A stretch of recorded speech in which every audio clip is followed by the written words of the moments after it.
friends, how are you today? My name is Miss Sally, and I brought my book bag. Shall we see what story I have today? Oh, it's one of my favorites. It's called The Best Nest by P.D. Eastman. Mr. Bird was happy. He was so happy he had to sing. And this was Mr. Bird's song. I love my house, I love my nest. In all the world, my nest is best. Then Mrs. Bird came out of the house. It's not the best nest, she said. It's not. I think it's a pretty nice little birdhouse. I'm tired of this old place, said Mrs. Bird. I hate it. Let's look for a new place right now. So they left the old place to look for a new one. Oh, this place looks nice, said Mr. Bird. Let's move in here. Oh, there's a nice hole in the tree. That would be a nice house for a bird. Oh, but somebody else had already moved in. So they looked at another house. This one looks nice, said Mr. Bird, and there's nobody in it. What is that? That's a boot. I don't know if birds can live in a boot.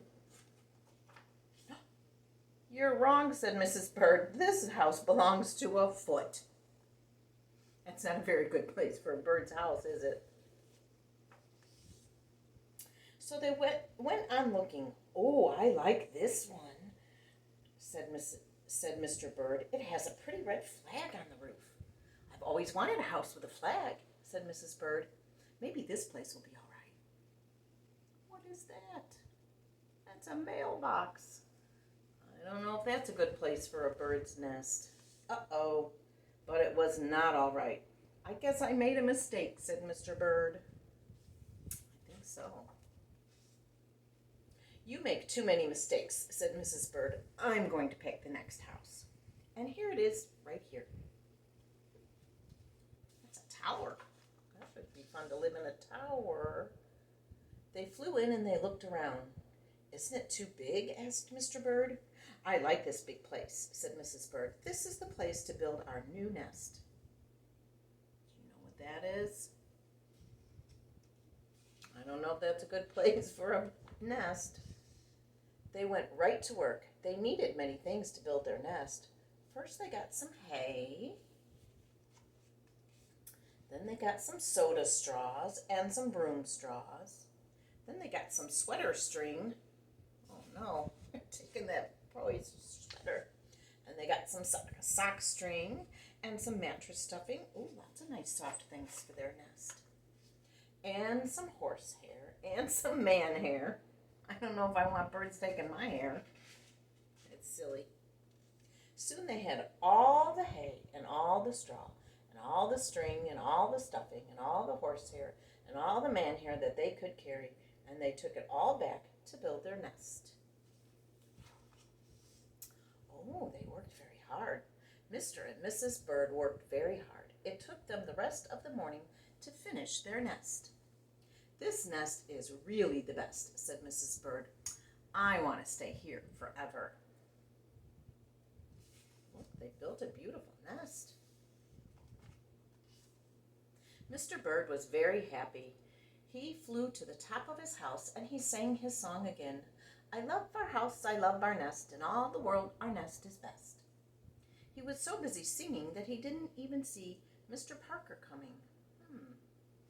Wonder what Mr. Parker's going to do.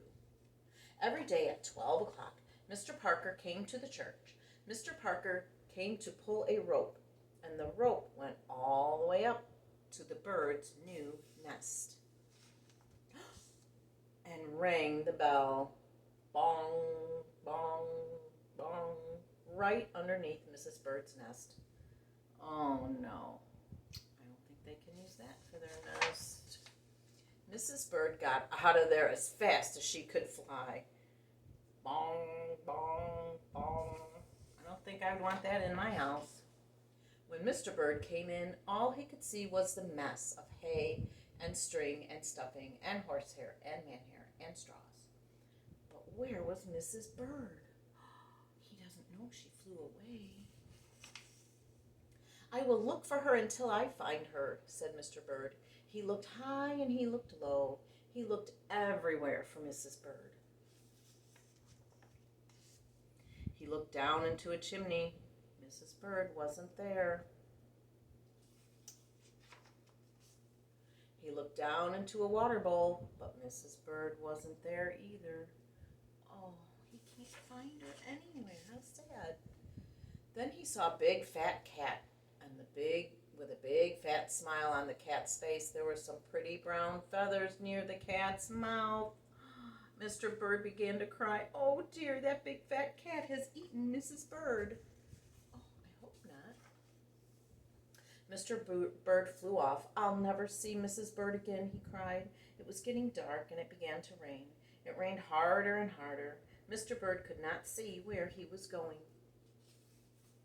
He's so sad. Crash. Mr. Bird bumped into something. Wonder what he bumped into. It was his old house, that old house that Mrs. Bird hated. I'll go inside, said Mr. Bird. I'll rest here until the rain stops. Will he ever find her again? Mr. Bird went in, and there was Mrs. Bird sitting there singing, I love my house, I love my nest, in all the world our nest is best. Oh, I guess she likes her first house best of all. You here? Gasped Mr. Bird. I thought you hated this old nest. Mrs. Bird smiled. I used to hate it, she said, but a mother bird can change her mind, you see. There's no nest like an old nest for a new bird. Oh, they're going to have a baby in their egg. Oh! And then the egg popped open and a new bird was there and thought so too. The end. I hope you liked my story today. I sure had fun reading it to you. I'll see you next time. Bye.